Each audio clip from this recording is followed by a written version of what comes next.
Hello friends, welcome to my YouTube channel Samrat education. दोस्तों, आज के इस वीडियो में आप लोगों को प्लांट ब्रीडिंग का 15 मोस्ट इम्पॉर्टेंट शॉर्ट क्वेश्चन बताने वाला हूं। तो यदि आप लोगों को इसका पीडीएफ चाहिए तो डिस्क्रिप्शन में व्हाट्सएप ग्रुप का लिंक और व्हाट्सएप नंबर दिया गया है। मैसेज करके आप लोग इसका पीडीएफ ले सकते हैं। जो भी क्वेश्चन लगातार एग्जाम में पूछे गए क्वेश्चन है और बहुत ही इंपॉर्टेंट क्वेश्चन है। इसमें से 4 से 5 क्वेश्चन आप लोगों को 1 नंबर वाले में जरूर आएंगे। तो चलिए देखते हैं। सबसे पहले कंपोजिट वैरायटी। कंपोजिट वैरायटी क्या होती है, सिंथेटिक वैरायटी क्या होती है, दोनों के बारे में देखेंगे। ये एग्जाम पूछा हुआ क्वेश्चन है। तो कंपोजिट वैरायटी क्या होती है? जब एक से अधिक अधिक उत्कृष्ट अंतर प्रजातियों का आपस में सभी संभव संयोजनों में संकरण कराकर सामान्य मात्रा में बीजों को मिश्रित कर लिया जाता है, तो इस प्रकार बनी किस्म को कंपोजिट वैरायटी कहते हैं। दोस्तों, बताया गया है कि जब एक से अधिक जो उत्कृष्ट अंतर प्रजातियां हैं उनका आपस में सभी संभव संयोजनों में संकरण कराकर समान मात्रा में बीज को मिश्रित कर लिया जाता है, तो इस प्रकार से बनी किस्म को कंपोजिट वैरायटी कहते हैं। अब देखेंगे सिंथेटिक वैरायटी क्या होती है। जब एक से अधिक उच्च जीसीए का मतलब होता है जनरल कंबाइंड एबिलिटी। जब एक से अधिक जीसीए वाले अंतर प्रजातों में सभी संभव संयोजनों में संकरण कराकर समान मात्रा में बीजों को मिश्रित कर लिया जाता है, तो इस प्रकार बनी किस्म को सिंथेटिक वैरायटी कहते हैं। तो दोस्तों, उसमें क्या था, उसमें उत्कृष्ट अंतर प्रजातियों का आपस में सभी संभव संकरण कराया जाता था। इसमें इसमें उच्च जीसीए वाले अंतर प्रजातियों का आपस में सभी संभव संयोजनों में संकरण कराकर सामान्य मात्रा में बीजों को मिश्रित कर लिया जाता है, तो इस प्रकार बनी किस्म को सिंथेटिक वैरायटी कहते हैं। तो उम्मीद करते हैं आप लोगों को दोनों समझ में आ गया होगा। तीसरा है प्लांट ब्रीडिंग किसे कहते हैं। पादप प्रजनन क्या होता है? तो दोस्तों, बार बार पूछता है पादप प्रजनन क्या होता है। तो पादप प्रजनन पौधे की प्रजातियों का एक आनुवांशिक उद्देश्यपूर्ण परिचालन है, जिसमें पौधे की नई किस्मों का विकास किया जाता है ताकि उन किस्मों का उत्पादन क्षमता, रोग प्रतिरोधी क्षमता एवं उपज के गुणों में सुधार किया जा सके। पादप प्रजनन पौधे की प्रजातियों का एक आनुवांशिक उद्देश्यपूर्ण परिचालन है, जिसमें पौधे की नई किस्मों का विकास किया जाता है ताकि उन किस्मों का उत्पादन क्षमता, रोग प्रतिरोधी क्षमता एवं उपज के गुणों में सुधार किया जा सके। तो उसी क्रिया को कहते हैं प्लांट ब्रीडिंग। तो अब देखते हैं इसका और एक परिभाषा। ये बहुत आसान है कि पादप प्रजनन एक कला और विज्ञान दोनों है, जिसमें पौधे को अधिक आर्थिक महत्व की दृष्टि से उनमें आनुवांशिक सुधार किया जाता है। पादप प्रजनन एक कला व विज्ञान दोनों है, जिसमें पौधों को अधिक आर्थिक महत्व की दृष्टि से उनमें आनुवांशिक सुधार किया जाता है। तो दोस्तों, ये कुल 3 प्रश्न हो गए हैं जो उम्मीद करते हैं आप लोग समझ में आ गए होंगे। आगे चलते हैं। अगला क्वेश्चन है सेल्फ इनकम्पैटिबिलिटी। Self incompatibility. तो जब एक पुष्प के परागकण उसी पुष्प या उसी पौधे के अन्य पुष्प को निषेचित करने में असमर्थ होते हैं तथा अन्य पौधे के पुष्प को निषेचित करने में समर्थ होते हैं, तो इसी को सेल्फ इनकम्पैटिबिलिटी कहते हैं। जैसे दोस्तों, कोई एक पौधा है पुष्प का, तो वह पुष्प जो है उसी पौधे का जो परागकण उसको निषेचित नहीं कर पा रहा है, उसको निषेचित करने में असमर्थ होगा, लेकिन वहीं दूसरे पुष्प पौधे के पुष्प को निषेचित करने में समर्थ होगा, तो इसी प्रक्रिया को सेल्फ इनकम्पैटिबिलिटी कहते हैं। तो जब एक पुष्प के परागकण उसी पुष्प या उसी पौधे के अन्य पुष्प को निषेचित करने में असमर्थ होते हैं तथा अन्य पौधे के पुष्प को निषेचित करने में समर्थ होते हैं, तो इसी को सेल्फ इनकम्पैटिबिलिटी कहते हैं। अब देखेंगे हेरिटिबिलिटी क्या होता है, वंशागतित्व। इसके मान से यह पता चलता है कि पादप समष्टि में आनुवांशिक विविधता उपस्थित हुआ है या नहीं। तो आप लोगों को पता ही है कि किसी भी पादप प्रजनन, यदि हम किसी पादप का संकरण कराएंगे, हाइब्रिडाइजेशन क्रॉस कराएंगे, तो यहाँ पर पादप आनुवांशिक विविधता का होना जरूरी है। तो इसके मान से क्या पता चलता है, इसके मान से पता चलता है कि पादप समष्टि में आनुवांशिक विविधता उपस्थित है या नहीं। तो ये हो गई हेरिटिबिलिटी। अब देखेंगे एक्लीमेटाइजेशन। एक्लीमेटाइजेशन वातानुकूलन। यह क्या होता है, जब कई इंट्रोड्यूस्ड किस्मों को कई पीढ़ियों तक नए वातावरण में उगाने के बाद उनके निष्पादन, उनके परफॉर्मेंस में वृद्धि हो जाती है, तो इसी प्रक्रिया को एक्लीमेटाइजेशन कहते हैं। इसमें दोस्तों जेनेटिक वेरिएशन का होना आवश्यक है। मतलब क्या होता है एक्लीमेटाइजेशन, आप लोग समझिएगा। कोई किस्म है, कोई जानने वाला किस्म है दोस्तों, उसका क्रॉस कई पीढ़ी तक कराएंगे। जैसे एक बार कराएंगे, 2 बार कराएंगे, 4 बार कराएंगे। तो बार बार कराने से क्या होगा, उसका जो परफॉर्मेंस होगा उसमें वृद्धि होगी। तो यही दोस्तों जो वृद्धि होगी, इसी प्रक्रिया को ही अनुकूलन या एक्लीमेटाइजेशन कहते हैं। तो एक्लीमेटाइजेशन क्या लिखेंगे आप लोग, जब कई इंट्रोड्यूस किस्मों को कई पीढ़ियों तक नए वातावरण में उगाने के बाद उनके परफॉर्मेंस में वृद्धि हो जाती है, तो इसी प्रक्रिया को अनुकूलन या एक्लीमेटाइजेशन कहते हैं। इस प्रक्रिया के लिए जेनेटिक वेरिएशन का होना आवश्यक होता है। अब दोस्तों आता है डोमेस्टिकेशन।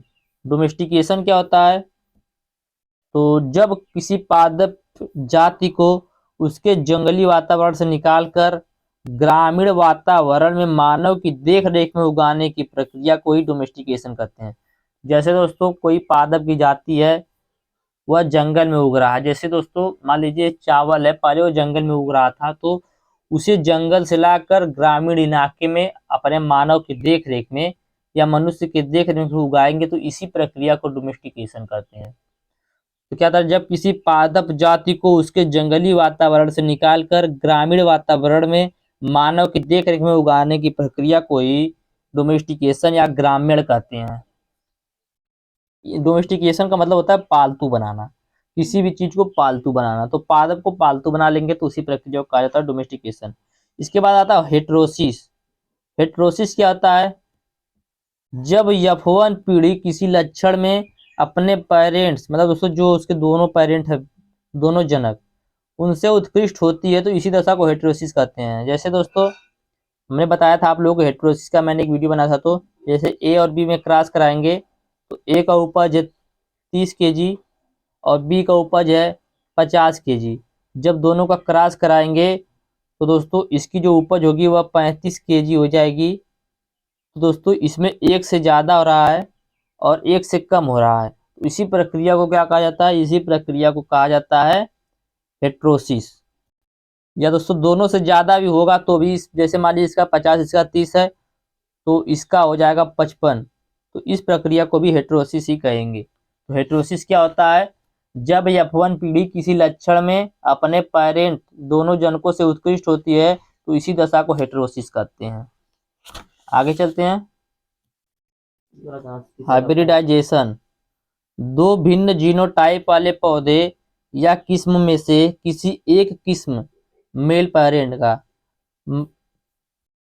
पोलन ग्रेन से दूसरे किस्मों में, जैसे दोस्तों फीमेल पेरेंट जो उसके किस्म के पुष्पों का पोलिनेशन करने तथा इन परागकणों से संतति प्राप्त करने को ही हाइब्रिडाइजेशन कहते हैं।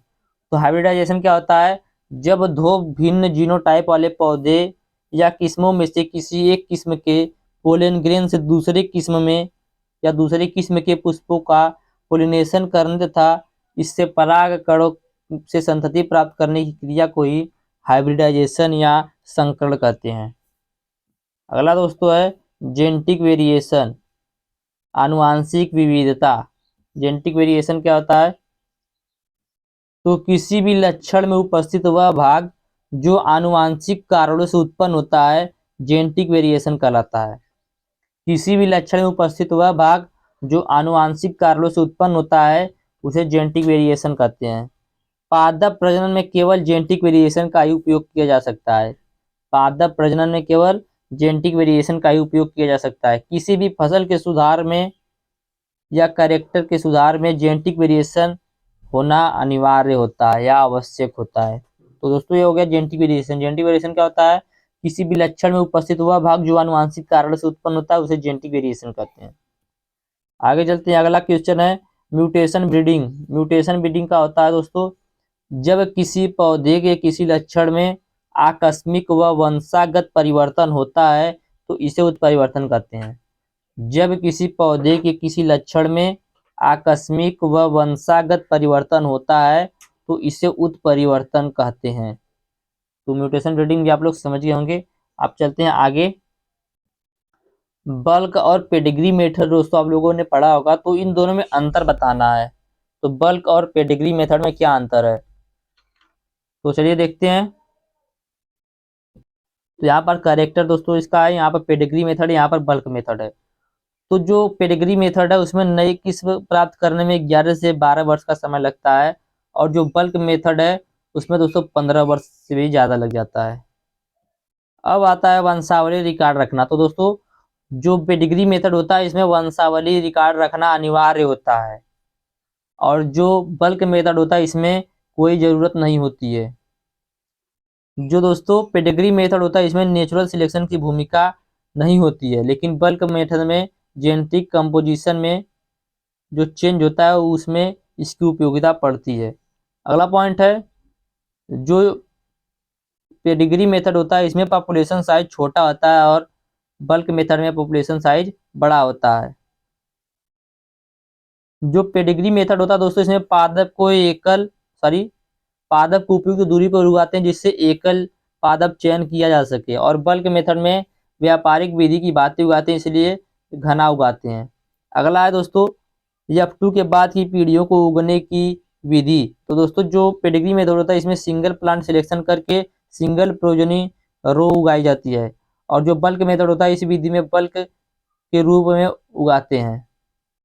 अब लोकप्रियता की बात करें तो लोगों की पसंद की बात, तो जो पेडिग्री मेथड होता है ये ज़्यादा पसंद होता है, बल्क मेथड थोड़ा कम होता है। तो यह था पेडिग्री मेथड और बल्क मेथड में अंतर। आगे देखते हैं different between pedigree method and back cross method. तो पेडिग्री मेथड और बैक क्रॉस मेथड में यहाँ पर अंतर देखेंगे। तो यहाँ पर करेक्टर है, उसके बाद पेडिग्री मेथड है, उसके बाद बैक क्रॉस है। तो आप लोग देखिएगा, तो जो पेडिग्री मेथड होता है इसमें विसंयोजी पीढ़ियों में संगम स्कीम सेल्फ पोलिनेशन से होता है, और जो बैकक्रॉस होता है इसमें रिकरेंट पेरेंट से बैकक्रॉस होता है। जो पेडिग्री मेथड होता है इसमें नई किस्म की विलक्षण संकरण में उपयोग किए गए जनकों से अधिकांश लक्षणों में भिन्न होता है, और जो बैकक्रॉस होता है इसमें रिकरेंट पेरेंट के लिए या रिकरेंट पेरेंट की तरह होता है। अगला है सुधार जाने वाले लक्षण का प्रकार। तो जो सेल्फ पॉलिनेशन होता है इसमें मात्रात्मक और गुणात्मक दोनों प्रकार के लक्षण उत्पन्न होते हैं, और जो बैक क्रॉस होता है इसमें सिर्फ गुणात्मक लक्षण में परिवर्तन होता है या सुधार होता है। अगला संकरण। संकरण केवल F1 उत्पादित करने तक सीमित होता है, इसमें प्रत्येक बैक क्रॉस पीढ़ी उत्पादन करने के लिए जरूरी होता है। अगला है पॉपुलेशन साइज। तो बैक क्रॉस की अपेक्षा बड़ा F2 तथा बाद की पॉपुलेशन होती है, और इसमें अपेक्षाकृत पॉपुलेशन छोटा होता है। अगला पॉइंट है संबंधी स्पेसीजों से जीन क्रोमोसोम स्थानांतरण। तो यह विधि इस अनुप्रयोग के लिए नहीं है, और यह दोस्तों बैक क्रॉस के लिए उपयुक्त है। तो यह था पेडिग्री मेथड और बैक क्रॉस मेथड में अंतर। इसके पहले हमने देखा पेडिग्री मेथड और बल्क मेथड में अंतर। तो आगे देखते हैं कुछ और। तो इसी में एक बार फिर से हम लोग प्लांट इंट्रोडक्शन और मेरिस्टेलिटी देख लेंगे। तो प्लांट इंट्रोडक्शन क्या होता है आप लोग समझ भी लीजिएगा। जब किसी पादप किस्म को, जैसे हम लोगों ने डोमेस्टिकेशन देखा था, डोमेस्टिकेशन में क्या हो रहा था, जब किसी पादप को जंगली अवस्था से निकालकर ग्रामीण अवस्था में मानव की देखरेख में उगाते तो इस प्रक्रिया को डोमेस्टिकेशन कहते थे। और यहाँ पे प्लांट इंट्रोडक्शन क्या होता है या पादप पुनर्स्थापन क्या होता है, जब किसी पादप किस्म को उसके पुराने भौगोलिक क्षेत्र से लाकर नए भौगोलिक क्षेत्र में पहली बार उगाते हैं तो उसे प्लांट इंट्रोडक्शन कहते हैं। आप समझिएगा आप लोग दोस्तों, जैसे मान लीजिए यह दोस्तों उत्तर प्रदेश है और यह है मध्य प्रदेश। तो दोस्तों उत्तर प्रदेश में जैसे मान लीजिए गेहूं है, गेहूं की कोई प्रजाति है, यहाँ से लेकर जाके मध्य प्रदेश में पहली बार उगाएंगे तो इसी प्रक्रिया को कहेंगे प्लांट इंट्रोडक्शन। और ये दो प्रकार का होता है, प्राइमरी इंट्रोडक्शन और सेकेंडरी इंट्रोडक्शन। तो दोस्तों यही किस्म जो यहाँ से हम महाराष्ट्र में लेकर जा रहे हैं, यदि इसी अवस्था में इस जो किस्म है इसको उगा देंगे तो दोस्तों इसे क्या कहेंगे, इसे कहेंगे प्राइमरी इंट्रोडक्शन। क्यों इसी प्रक्रिया में उगा देंगे, क्योंकि वहाँ का वातावरण है इसके अनुकूल है, तो इसलिए इसमें कोई आनुवांशिक परिवर्तन नहीं करेंगे। सेकेंडरी इंट्रोडक्शन क्या होता है, यही किस्म जब दोस्तों मध्य प्रदेश में जाएगी तो वहाँ की जो जलवायु है इसके अनुकूल नहीं रहेगी, तो इसमें आनुवांशिक परिवर्तन करना पड़ेगा। इसके लिए क्या करेंगे, वहाँ का जो दोस्तों जो वहाँ की किस्म स्थानीय किस्म है उससे इसका क्रॉस कराएंगे। इसका क्रॉस कराने के बाद जो प्राप्त वैरायटी होगी उसे किसानों में वितरित करेंगे, तो इसी प्रक्रिया को सेकेंडरी प्लांट इंट्रोडक्शन कहते हैं। तो प्राइमरी प्लांट इंट्रोडक्शन क्या होता है, जब पूरा स्थापित किया गया किस्म नए भौगोलिक क्षेत्र के वातावरण में अनुकूलित होता है तो इसमें बिना कोई परिवर्तन किए किसानों को वितरित कर दिया जाता है, तो इसे प्राइमरी इंट्रोडक्शन कहते हैं। सेकेंडरी इंट्रोडक्शन क्या होता है, जब पुनर्स्थापित किया गया किस्म नए भौगोलिक क्षेत्र के वातावरण में अनुकूलित नहीं होता है तो इसे सिलेक्शन करके उसके स्थानीय किस्म से संकरण करके किसानों को वितरित किया जाता है, तो इसे सेकेंडरी इंट्रोडक्शन कहते हैं। तो यह हो गया प्लांट इंट्रोडक्शन। और एक क्वेश्चन पूछता है बार बार कि पादप पुनर्स्थापन का उद्देश्य क्या है। तो दोस्तों इसका पहला उद्देश्य कृषि, वन तथा उद्योग में सीधा प्रयोग करने के लिए, और दूसरा है सौंदर्य के लिए, तीसरा है बहुत सी फसलों के आनुवंशिक सुधार के लिए। तो आज की इस वीडियो में बस इतना ही। उम्मीद करते हैं हमने जितना भी बताया आप लोगों को अच्छे तरीके से समझ में आ गया होगा। और यदि आप लोगों को वीडियो अच्छा लगा तो वीडियो को लाइक कीजिएगा, शेयर कीजिएगा और चैनल को सब्सक्राइब जरूर कीजिएगा। धन्यवाद। जय हिंद।